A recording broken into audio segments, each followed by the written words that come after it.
on va voir aujourd'hui quelque chose d'intéressant, comme d'habitude, en sachant que dans notre vie de tous les jours, lorsque des parents ont un enfant ou des enfants, ce qui intéresse les parents, c'est la croissance de l'enfant ou des enfants, leur développement, que la trajectoire de leur vie soit ordonnée, on va dire, et qu'ils puissent croître normalement et dans tous les domaines, on va dire, que ça soit la santé doit être bonne, que ça soit au niveau de l'école, mais les parents, ils espèrent vraiment que l'enfant puisse aller de l'avant et ils aimeraient voir l'enfant réussir ses études, avoir un boulot, organiser sa vie, etc., etc. Et un père, une mère n'ont rien inventé. C'est la pensée de Dieu qui se retrouve toujours dans le cœur d'une mère, d'un père, en ce qui concerne leurs enfants. Et de la même manière, Dieu, ce qui nous concerne, il voudrait que nous aussi, que l'on puisse passer de la période de bébé spirituel à la petite enfance, l'enfance, l'adolescence, qu'on puisse grandir, mais normalement, mais de la même manière que l'on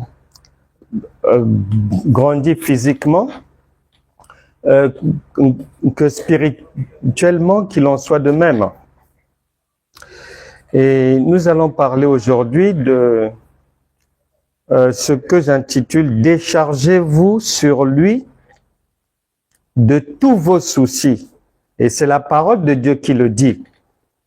1 Pierre chapitre 5 verset 7. Déchargez-vous sur lui de tous vos soucis. Et telle est la volonté de Dieu. Et en fait, lorsque tu lis ce verset,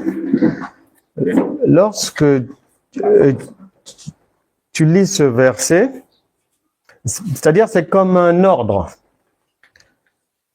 c'est un impératif que le Saint-Esprit nous indique que en cas de souci, eh ben c'est simple, il faut se décharger sur le Saint-Esprit. Et la volonté de Dieu, elle est toujours exprimée, elle est toujours bien expliquée. 1 Corinthiens chapitre 13, verset 11, dit « Lorsque j'étais enfant, je parlais comme un enfant. Et je pensais comme un enfant. Je raisonnais comme un enfant. Lorsque je suis devenu homme, j'ai fait disparaître ce qui était de l'enfant. » Donc, et nous avons l'obligation de marcher d'une manière à grandir dans notre marche, dans les enseignements. Et pourquoi? Parce que ce que nous apprenons, ce que nous écoutons, ce n'est pas pour que l'Église soit comme un musée, non. Dieu n'a pas conçu l'Église comme étant un musée, non. Dieu n'a pas conçu son Église comme étant un lieu de carnaval, non.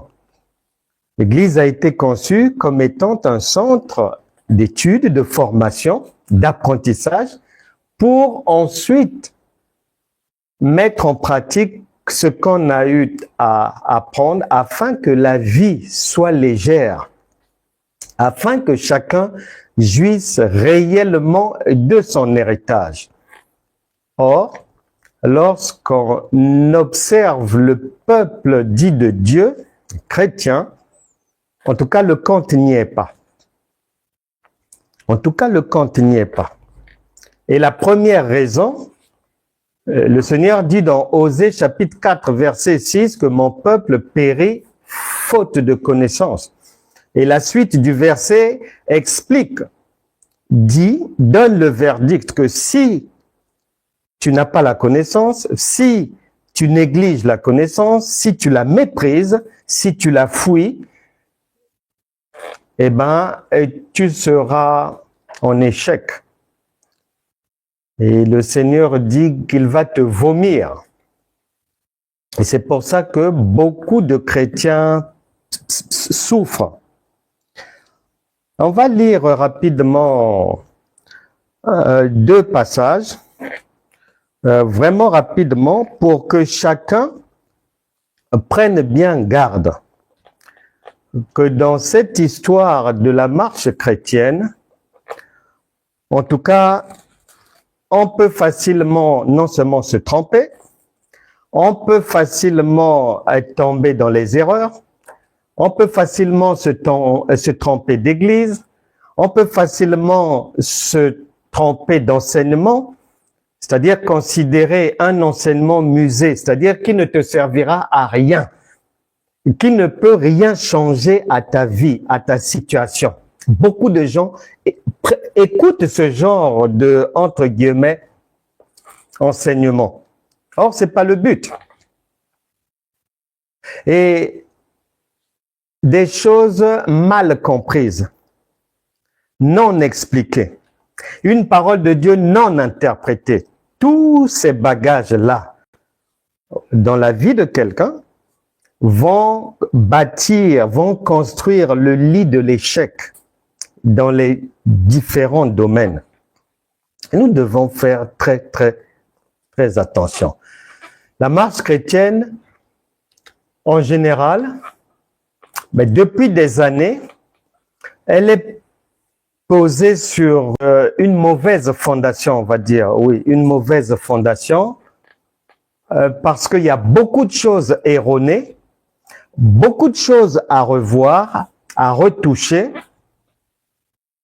Pour beaucoup de chrétiens, ils pensent que lorsqu'ils prient, ils grandissent dans la foi. Or, prier, c'est pas la foi. D'autres pensent que plus il chante, plus il est dans la foi parce que dans ses chansons, il y a le nom de Dieu. Non, c'est pas la foi. D'autres pensent que plus je vais composer des chansons à la gloire de Dieu, ça veut dire que Dieu est content. Non, ça, en tout cas, tu as tout faux. D'autres pensent que lorsqu'il jeûne, ça veut dire la foi. Non. Et il y a beaucoup de méli-mélo comme ça, de brouillamini là-dedans. Beaucoup. On va lire un passage parce que la Bible déclare en Galates chapitre 6, verset 7 qu'on ne se moque pas de Dieu. On ne se moque pas de Dieu. C'est comme quand tu roules, tu peux accélérer, mais le feu rouge, tu ne vas pas l'impressionner. En tout cas, il va bien te regarder. Si tu tentes de le passer, tu risques de payer un lourd prix. Tu ne vas pas l'intimider. Et la parole de Dieu, on ne peut pas la bousculer, on ne peut pas la molester. C'est-à-dire, la parole dit route A. Toi, tu te dis, bon, je peux bifurquer par là-bas et puis... Non, non, non, non, non. Ça ne marchera pas. Tu risques d'être dévoré en chemin par la vie. 1 Roi chapitre 22. 1 Roi chapitre 22. Écoutez bien ce que Dieu fait. Et beaucoup ne prêtent pas attention à ces Écritures. Parce que parmi le peuple de Dieu, en général, on parle des mêmes choses mal expliquées. On parle seulement de Matthieu, Jean, Luc, ils ont fait ceci, Jésus a marché là-bas, la femme à la perte de sang, ceci. Mais il n'y a pas que ça. Il n'y a pas que ça. Avant d'arriver là-bas, il y a la loi. 1 Roi chapitre 22.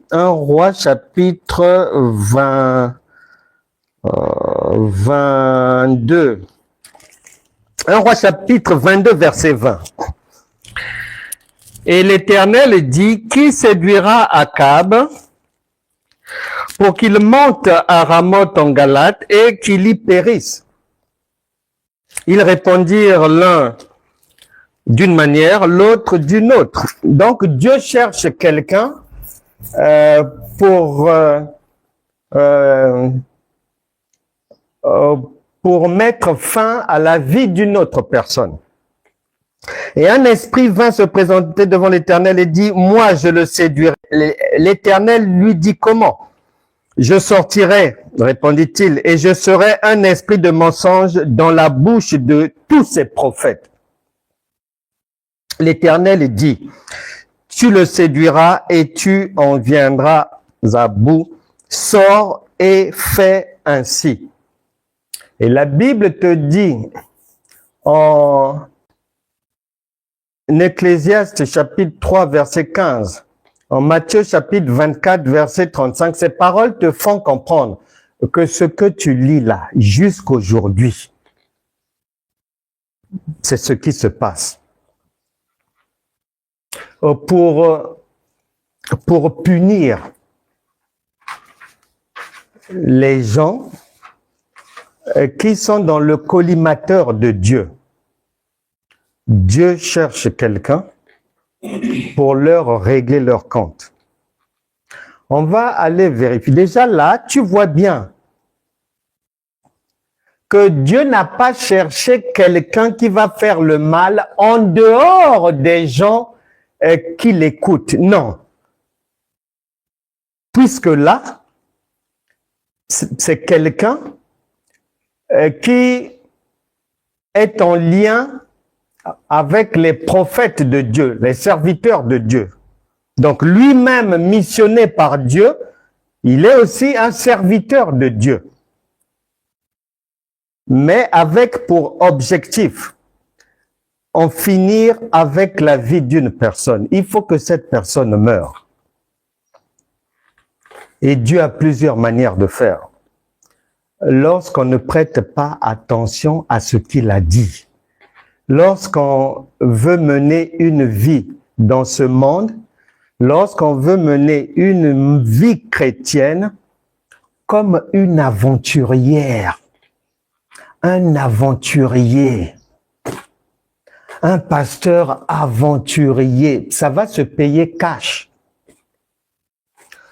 1 Roi chapitre 13, 1 Roi chapitre 13, nous allons finir notre introduction ici.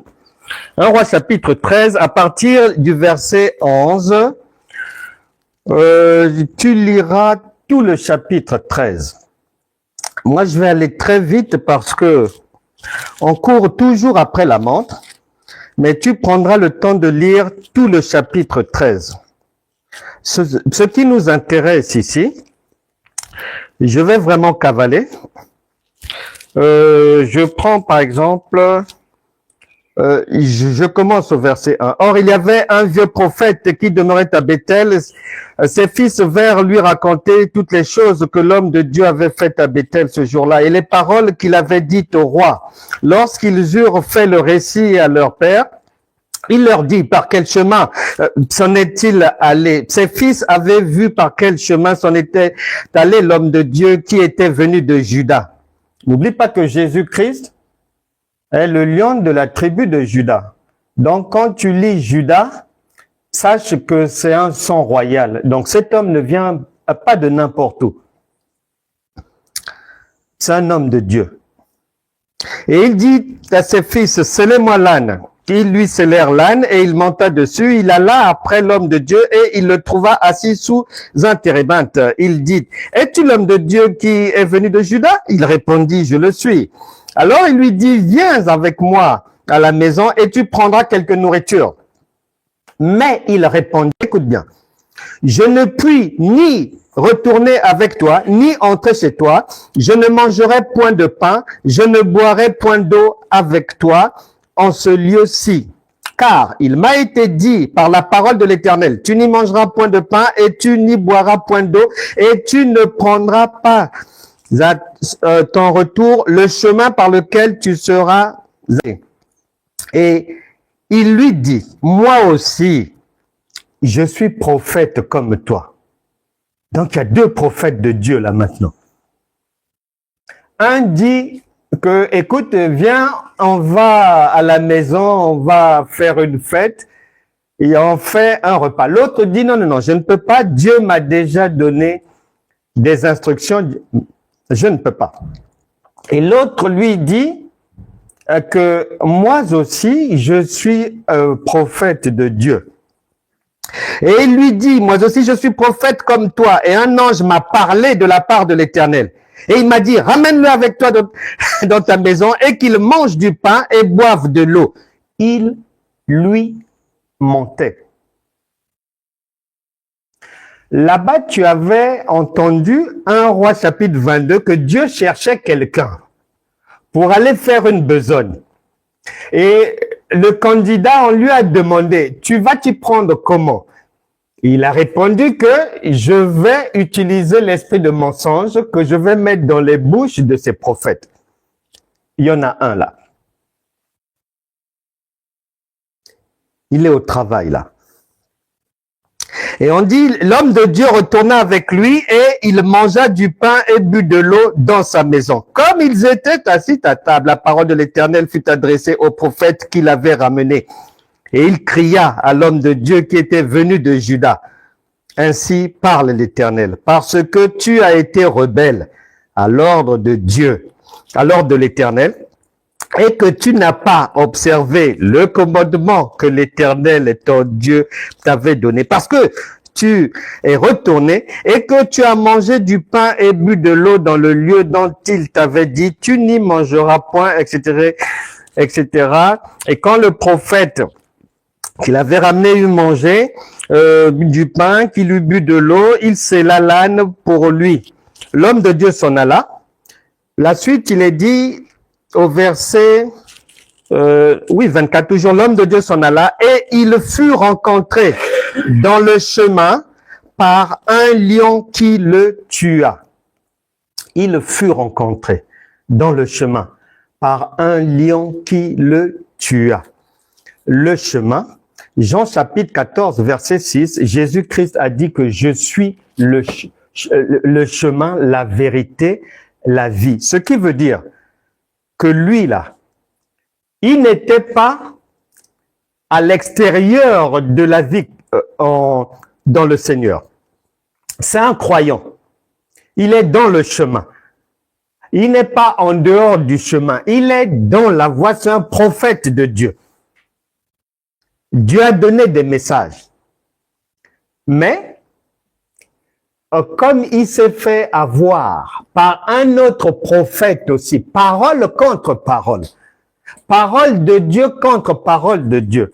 Maintenant, regarde. Tu as bien vu qu'il est dévoré par un lion. Il est dévoré par un lion parce que il a fait preuve d'ignorance. Il a fait preuve d'ignorance. Le vieux prophète a réussi à le tromper parce que il ne comprenait pas la parole de Dieu. Il avait la lettre, mais il n'a pas l'interprétation. Il est dévoré sans ménagement. Regarde maintenant la suite. Son cadavre était étendu dans le chemin. L'âne resta près de lui, virgule, et le lion se tint à côté du cadavre. Est-ce que dans la vie de tous les jours, As-tu déjà vu un lion à côté de l'âne? Ça n'existe pas. Là donc, tu as le Père et le Fils qui sont toujours ensemble. La Bible déclare dans Jean que ils viendront et ils vont faire leur demeure. Nous ferons notre demeure en celui qui va nous ouvrir son cœur. Et donc ici, tu as le Père, tu as le Fils. Regarde maintenant ce qui va se passer après.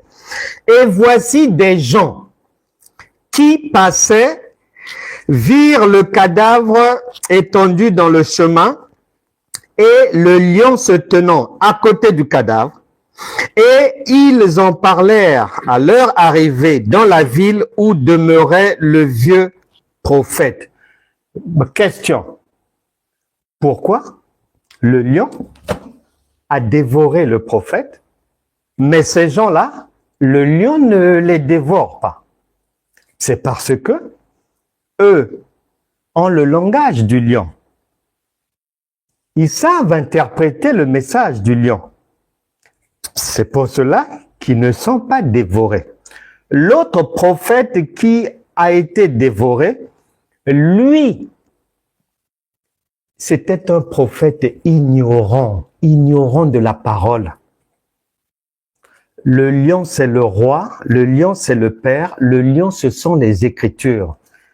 Comme il ne connaissait pas bien les Écritures, mais on peut facilement te mentir. On peut facilement te tromper comme beaucoup de gens. On ne va pas te tromper dehors, non, dans l'église, comme lui. Là, c'est entre enfants de Dieu. Il n'y a pas de païens là. C'est entre enfants de Dieu. Et la suite va encore dire, lorsque le prophète qui avait ramené du chemin l'homme de Dieu l'eut appris, il dit, c'est l'homme de Dieu qui a été rebelle à l'ordre de l'Éternel, et l'Éternel l'a livré au lion qui l'a déchiré et l'a fait mourir selon la parole que l'Éternel lui avait dite. Que chacun sache bien. La Bible déclare, la lettre, elle tue. Et c'est l'esprit qui vivifie. La parole de Dieu, sans compréhension, sans interprétation, eh ben, la vie chrétienne sera comme ça. Et obligatoirement, c'est pas le diable qui va dévorer la vie. C'est Dieu. Et les gens, comme ils ne connaissent pas ces versets, quand quelque chose arrive, allez, ils attachent les ceintures. C'est comme s'ils montent sur une cavalerie pour chasser le diable. Alors que ce n'est pas une histoire du diable, c'est une histoire d'être capable de dompter le lion. C'est-à-dire d'interpréter les Écritures, de comprendre le langage caché de Dieu. Si on ne comprend pas, on ne pourra jamais se décharger sur lui. Là, tu as bien entendu que le lion l'a dévoré parce qu'il avait désobéi à la parole de Dieu. Question, est-ce que nous, lorsqu'on arrive à décharger vous sur lui, 1 Pierre chapitre 5 verset 7, 1 Pierre chapitre 5 verset 7, il est dit simplement en cas de difficulté, en cas de coup dur de la vie, en cas de situation de tempête, il est dit déchargez-vous sur lui de tous vos soucis, car lui-même prend soin de vous. Question, est-ce qu'en tant qu'enfant de Dieu, est-ce que nous obéissons à cette parole ou nous bifurquons? Parce que quiconque désobéit à la parole sera dévoré. Il n'y a pas de miséricorde dans cette histoire-là. Il ne faut pas sortir les choses de leur contexte. La miséricorde, c'est dans un autre cas de figure. Mais quiconque désobéit à la parole, veut prendre des raccourcis, elle se dit, bon, si je chante, c'est bon, l'essentiel. Ah Seigneur, j'ai déjà dans mon cerveau 35 chansons à ta gloire, donc je crois que j'ai déjà hérité de la vie éternelle. Mais le mariage, est-ce que c'est déjà dans la poche? Les études des enfants, tu en es où avec ça? La voiture, est-ce qu'elle a été récupérée au garage? C'est ça. C'est ça, c'est ça. Dieu est concret. La vie se joue sur des choses concrètes. Quand on dit déchargez-vous, la plupart des enfants de Dieu désobéissent à cette parole. Désobéissent. Un jour, une femme gentille me relate son histoire. Ça faisait 3 ans et demi, presque 4 ans. Elle était presque en couple avec le fiancé. Et donc, après ce temps-là, ils planifiaient maintenant de vivre ensemble d'une manière permanente. Et ils s'étaient dit, bon, on va déménager, on va aller dans une autre ville. Ils ont tout préparé. À 2 mois du déménagement, monsieur prend des distances, il devient nerveux, il ne veut plus trop parler. Quand il dit je passe lundi, il passe vendredi. Avant, il restait tout le week-end. Avant le déménagement, c'était juste en coup de vent, 30 minutes, j'ai un match de foot là-bas, avec les amis. Une froideur. Jusqu'au jour où il va dire la vérité à la dame que finalement, j'ai changé d'avis. L'histoire du déménagement, on laisse tomber et tout. Je n'y suis plus.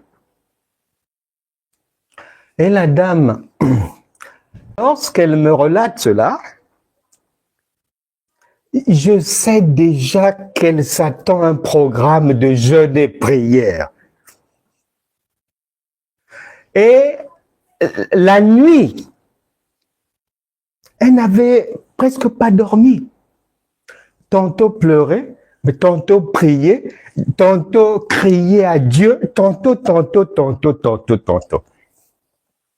Et elle était étonnée. Mais je lui dis, mais oh,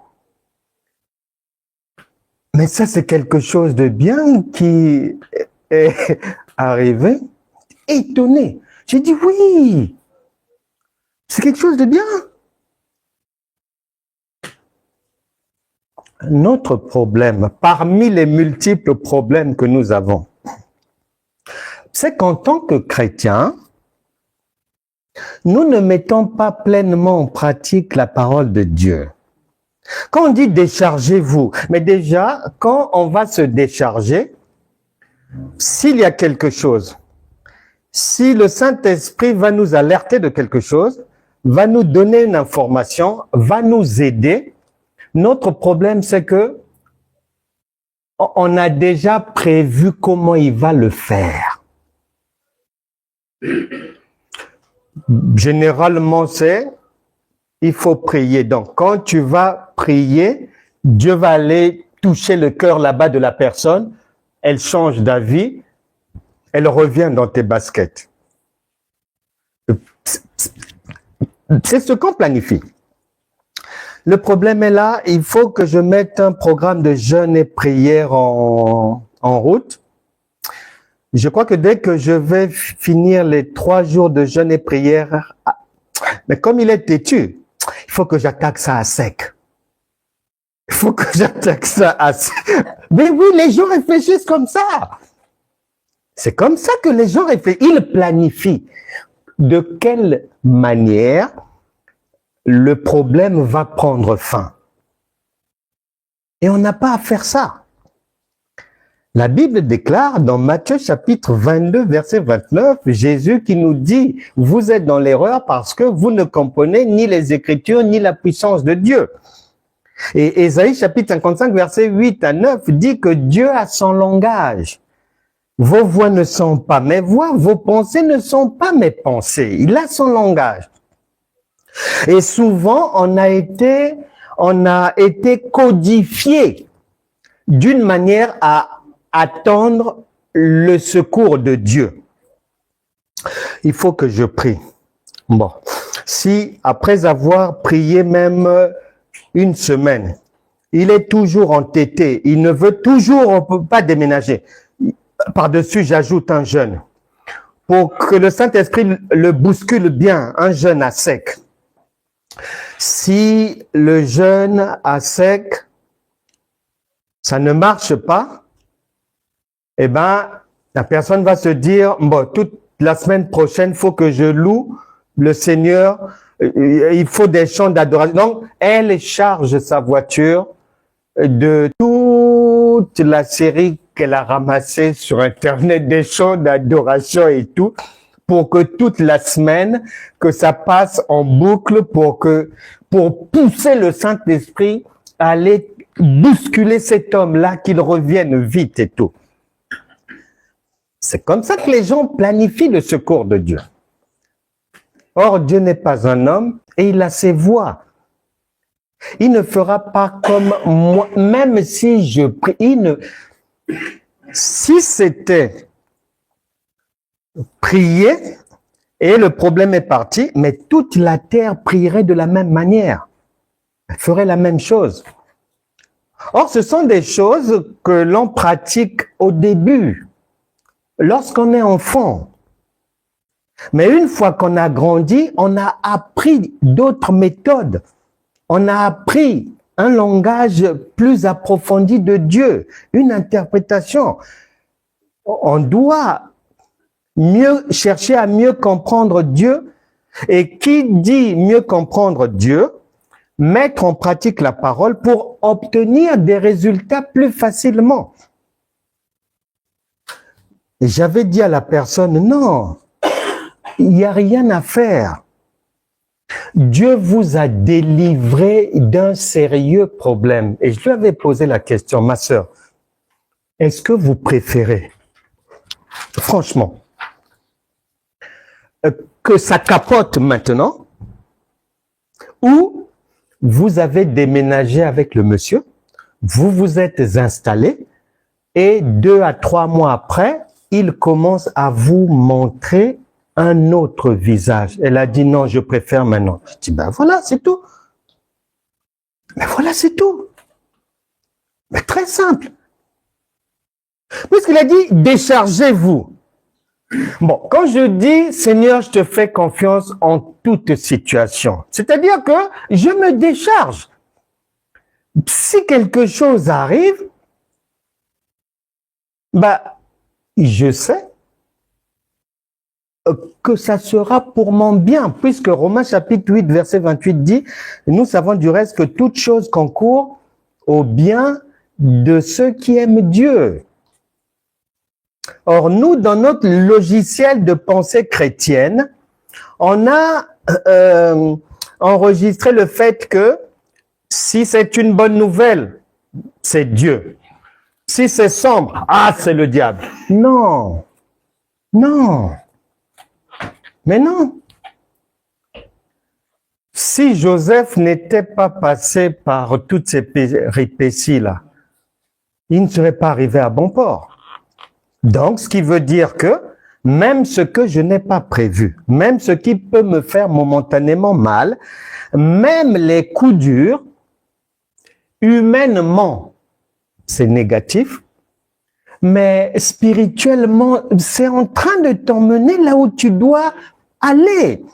Mais si c'est pas le bon mari, et toi tu ne comprends pas, le cœur est déjà parti, amoureuse plus, sans vérification, sans discernement. Mais le Saint-Esprit est obligé de venir te sortir de là. Mais bien sûr. Et un autre jour, alors là c'était la meilleure. Là, c'était la meilleure. Une autre personne, pareil. Quand les gens subissent, surtout le domaine sentimental, là, vraiment, dès que ça ne va pas dans notre direction, c'est chaud, hein? Ah, même situation. Le monsieur a disparu dans la nature. Et la personne est en pleurs. J'ai dit, mais, n'avez-vous pas lu de Philippiens chapitre 2, verset 13, qui dit que c'est Dieu qui met en nous le vouloir et le faire. C'est un farceur. Toi, tu ne vois pas que tes yeux sont aveuglés par l'amour. Tu ne vois pas que c'est un vrai farceur, un baratineur. Mais le Saint-Esprit va t'aider. Le Saint-Esprit va mettre sur son cœur la volonté d'aller voir ailleurs. Et il dégage. C'est tout. Donc souvent, le fait d'avoir été mal enseigné, de mal comprendre les Écritures, de planifier Dieu, de s'attendre à ce que Dieu nous parle seulement comme ça, de s'attendre à ce que, mais comme je suis devenue chrétienne, je suis passée dans le camp où la vie est en rose du début à la fin. Donc, le fait d'avoir prévu ces choses-là, en général, lorsqu'un coup dur arrive, eh ben, même des chrétiens anciens depuis 30 ans, ben, quand tu vois leur réaction, mais c'est comme des gens qui sont arrivés dans le Seigneur hier. C'est la panique. La personne ne sait pas là où mettre les pieds, chercher le secours. On est en panique parce que la fondation chrétienne est fausse. Elle est mauvaise. Elle est bidon. Elle est bâtie sur des choses erronées, sur des enseignements qui ne sont pas des enseignements. Bon, tu bâtis une vie chrétienne sur les chansons. Même toi-même, tu ne vois pas que c'est l'aventure. La Bible ne dit pas que les chansons, la Bible déclare le juste vivra par sa foi. Le juste vivra par sa foi. Et lorsqu'on se décharge pour obéir à cette parole, déchargez-vous sur Dieu. On a dit de tous vos soucis. Malheureusement, dans notre marche, des fois, ça va être involontaire. Il y a des choses où involontairement, je vais faire confiance à Dieu. Et il y a des choses où moi-même, je prends les choses en main, mais sans m'en rendre compte. Voilà, sans m'en rendre compte. Des fois, tu vois une personne, mais toute la semaine, elle est sage, elle est polie, elle respecte tout le monde, elle lit sa Bible, une très bonne chrétienne. Le week-end arrive, vers la fin du week-end, c'est-à-dire dimanche au temple, elle a glorifié le Seigneur, une chrétienne modèle. Elle fait de son mieux pour obéir à la parole. Mais dimanche, 18h, rien. 19h, rien. Le père n'a pas encore ramené les enfants. Garde alternée. 20h, rien. Ah, il décide, je monte là-bas. Il va m'entendre. Je monte. Avec sa femme, là, trop, c'est trop. Donc, voilà. Alors que toute la semaine, elle s'était déchargée sur le Seigneur. Elle était peace and love. Sans qu'elle ne s'en rende compte, à un moment donné, une situation nouvelle arrive. Au lieu de réagir de la même manière, non. Là, vous chassez le naturel, il revient au galop. Et nous ne devons pas faire comme ça. Lorsqu'on se décharge, c'est à 100%, c'est entièrement vraiment, et on doit veiller à cela. Pour se décharger, nous devons aussi éviter les contradictions. Il y a trop de contradictions. Nous devons éviter les contradictions. Soit tu te décharges pleinement, ou soit tu es hypocrite, ou soit tu ne sais même pas ce que tu dis. Souvent,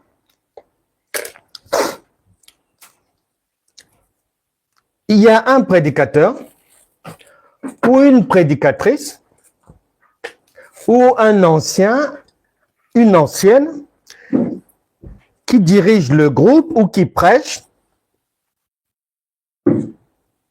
Un jour, j'ai entendu, c'était sur la personne prêchait sur le repos, sur le repos. Et la personne disait, oui, vraiment, le repos, il faut vraiment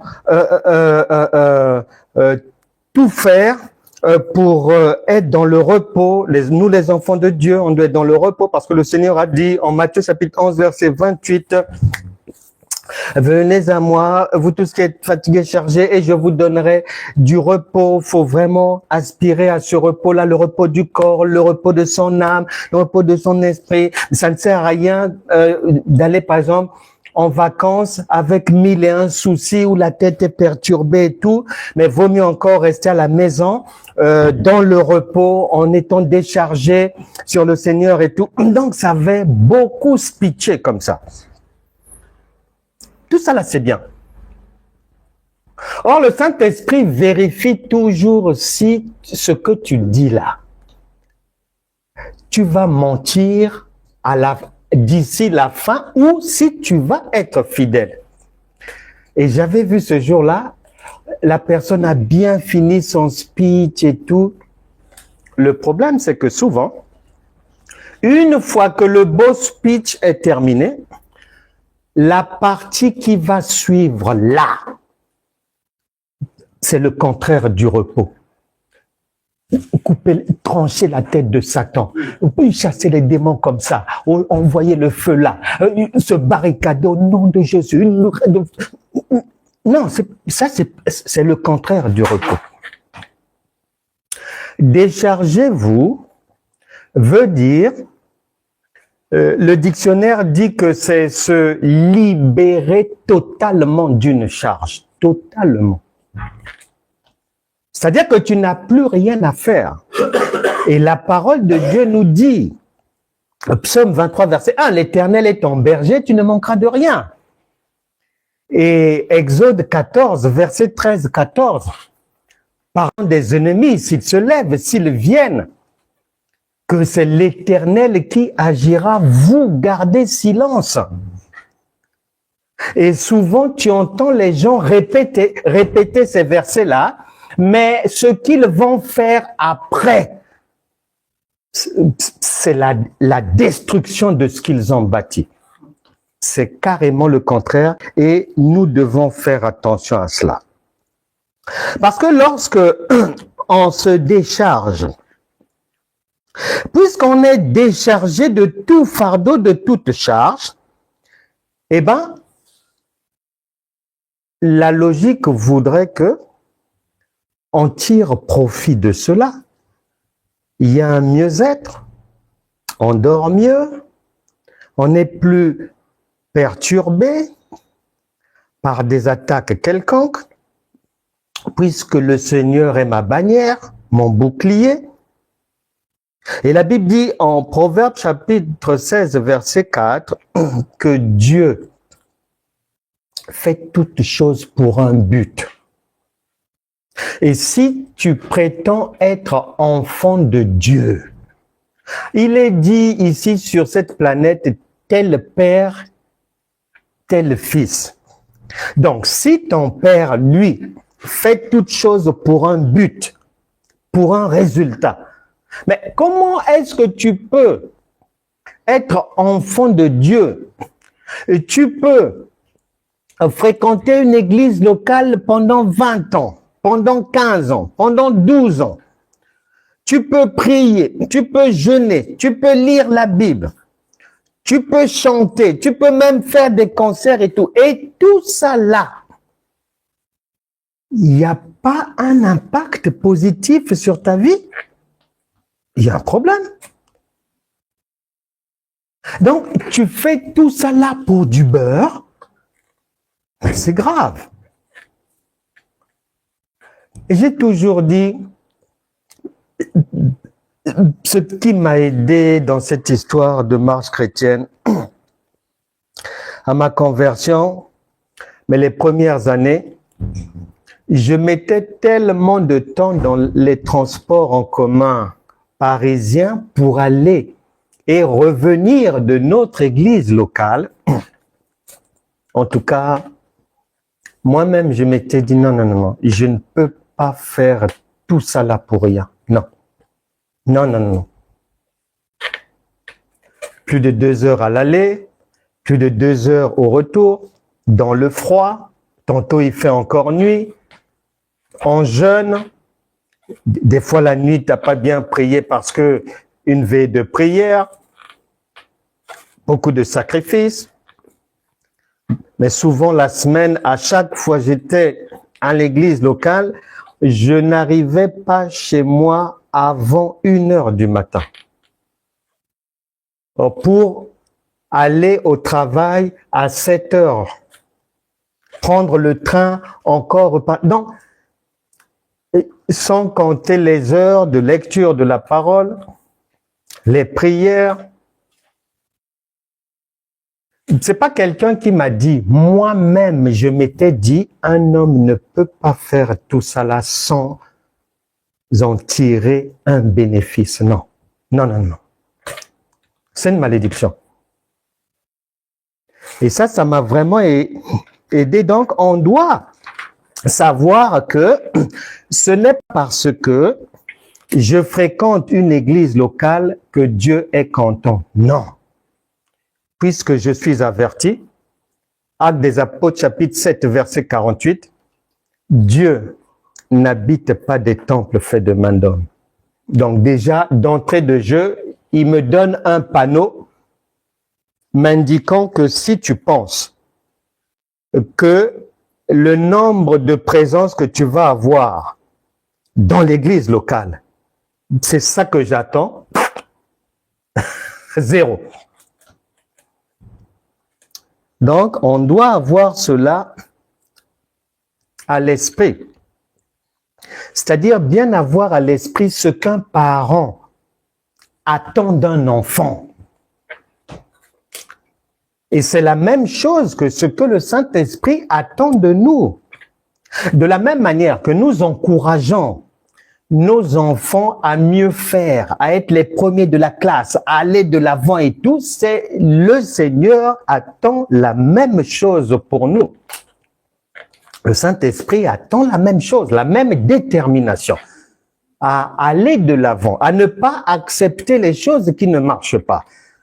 Mais comme si elles marchaient. Beaucoup de chrétiens se mentent comme ça. La vie ne va pas, mais ils viennent danser, faire des flanflans, ceci, cela et tout, et ils font croire que non, non, non, le Seigneur est avec nous vraiment, eux là-bas, ils sont en danger parce que Dieu n'est pas avec eux. Et... Non, non, non, non, non, non. Non, non, non, ça ne veut rien dire. Le Seigneur est partout. Et le Saint-Esprit voudrait que tout le monde aille de l'avant. Et se décharger, tu ne peux pas pleinement te décharger sans la confession de tes péchés quand même. Il y a ça aussi qu'on oublie. Tu ne peux pas te décharger sans la confession de tes péchés. Proverbe chapitre 28, verset 13 dit que le Seigneur va aider ceux qui non seulement reconnaissent leurs transgressions, mais les abandonnent. Et nous devons toujours nous examiner pour faire notre propre autocritique. pour savoir si est-ce que je me suis bien déchargé sur le Seigneur.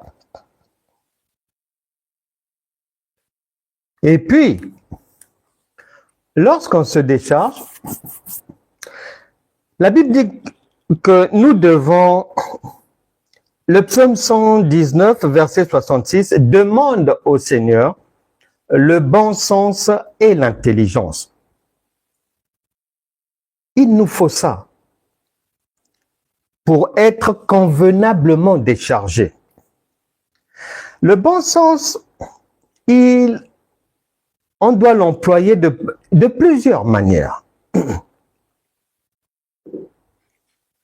Lorsque quelqu'un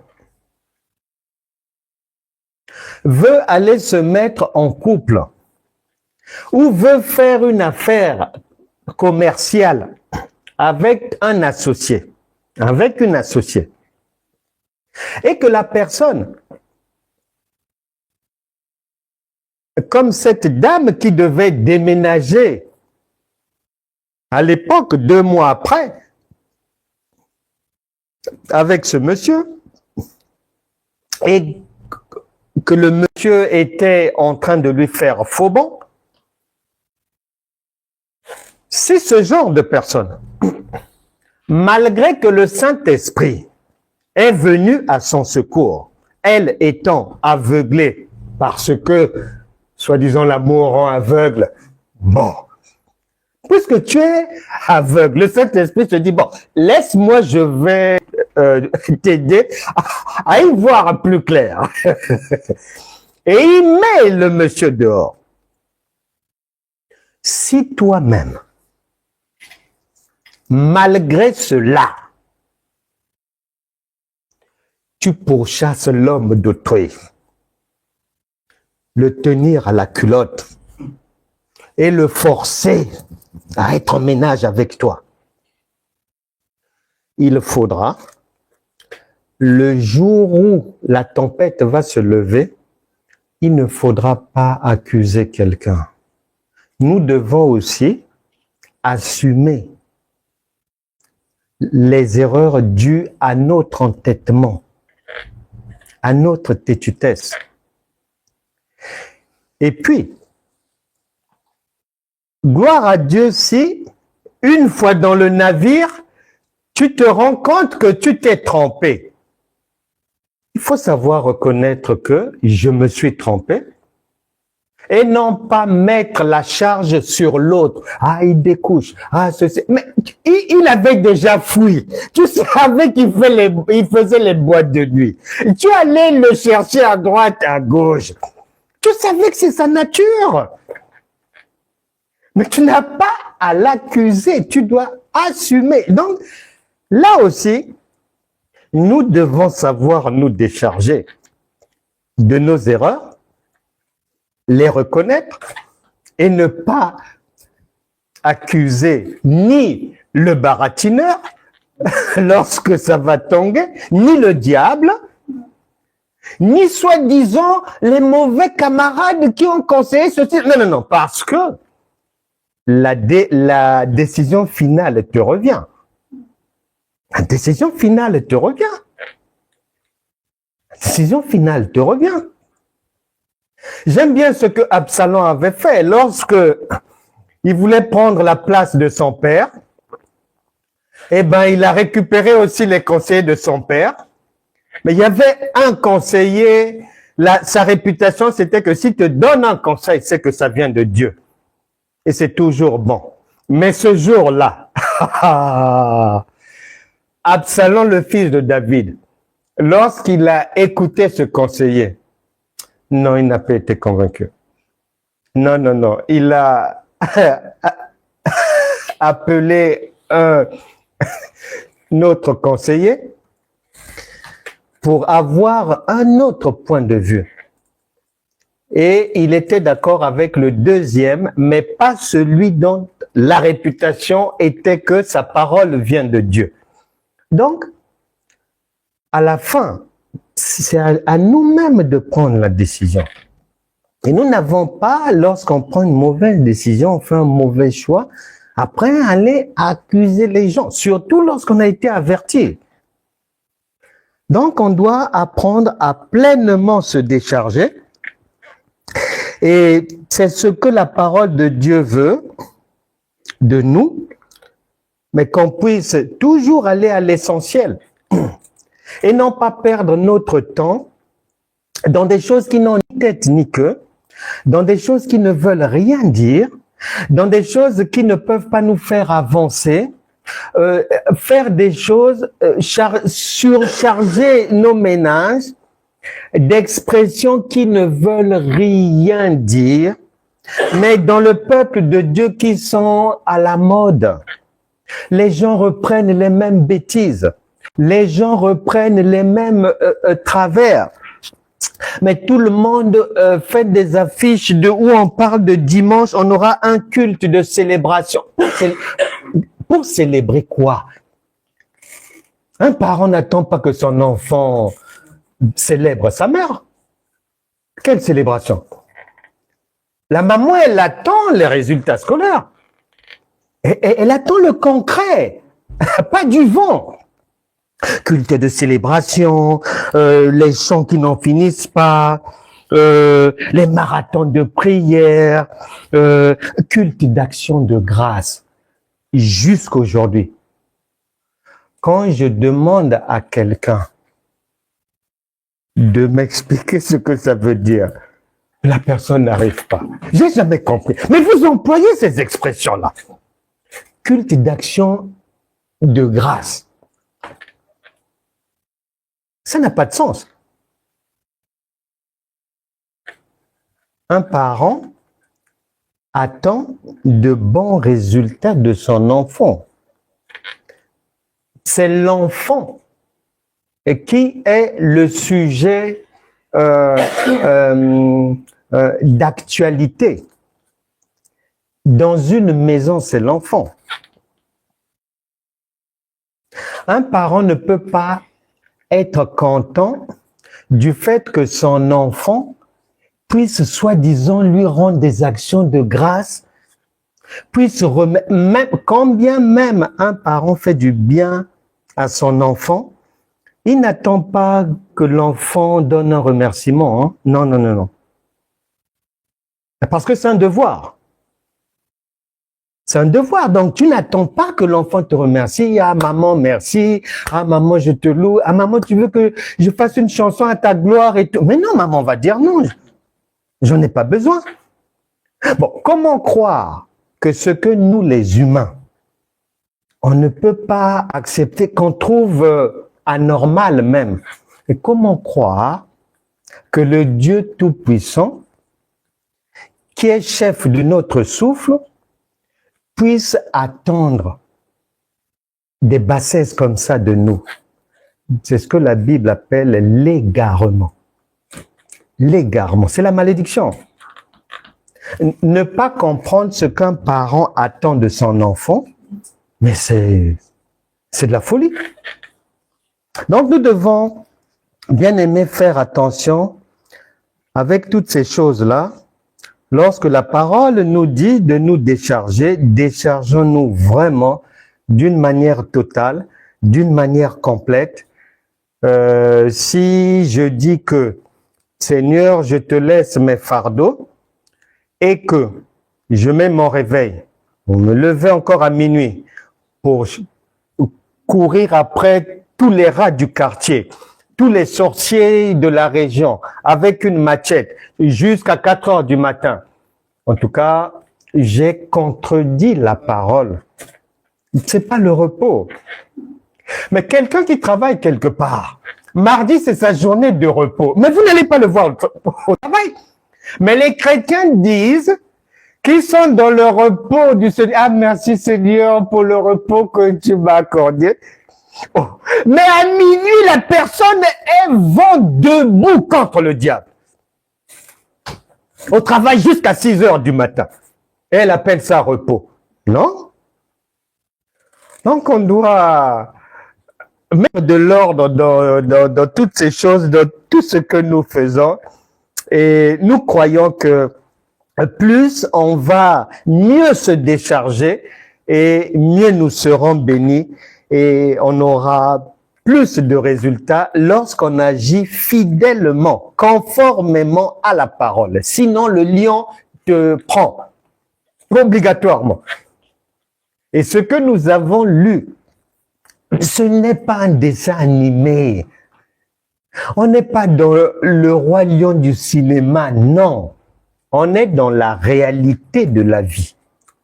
Quiconque fait quelque chose, après avoir reçu la parole de Dieu, la chose est faite sans intelligence, sans sagesse, eh bien ça se paie cash. Et ça se voit dans la vie, lorsqu'un problème survient à droite, après à gauche, après au-dessus de la tête, après, pendant que tu finis le problème de gauche, un autre s'allume là-bas. C'est là où le lion vraiment dévore tous ceux qui ne veulent pas obéir d'une manière fidèle à la parole de Dieu. Saint-Esprit, merci pour ta bonté, car tu ne te lasses pas de nous faire du bien, de nous éclairer, d'enlever nos écailles, afin que nous puissions marcher dans la perfection. Parce que tu as dit en Matthieu chapitre 5, verset 48, « Soyez parfaits comme votre Père est parfait. » Merci Seigneur pour l'esprit de la perfection.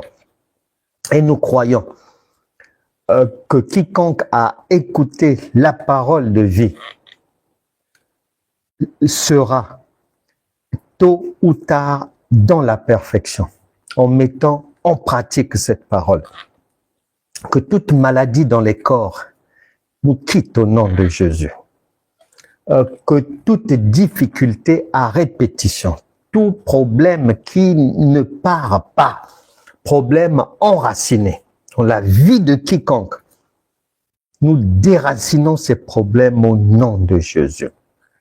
Que la puissance de la résurrection ressuscite tout ce qui était mort dans la vie de qui que ce soit.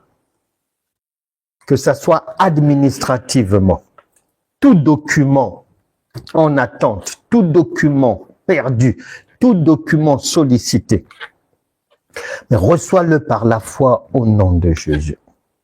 Que tout défi financier soit remporté par toute personne ici au nom de Jésus. Que la grâce divine abonde encore. Que l'esprit de connaissance, de sagesse et d'intelligence inonde vos cœurs, vos paroles, vos pensées et vos actes. Nous prions pour que tout enfant malade soit guéri au nom de Jésus. Que toute personne traversant une situation difficile, ne sachant pas quelle réponse donner, ne sachant pas quelle décision prendre, que la puissance de la résurrection, que la lumière de cette parole mette sur chacun l'orientation à suivre au nom de Jésus. Que la puissance du Saint-Esprit cicatrise les blessures de la vie sur les cœurs, dans la chair, au nom de Jésus.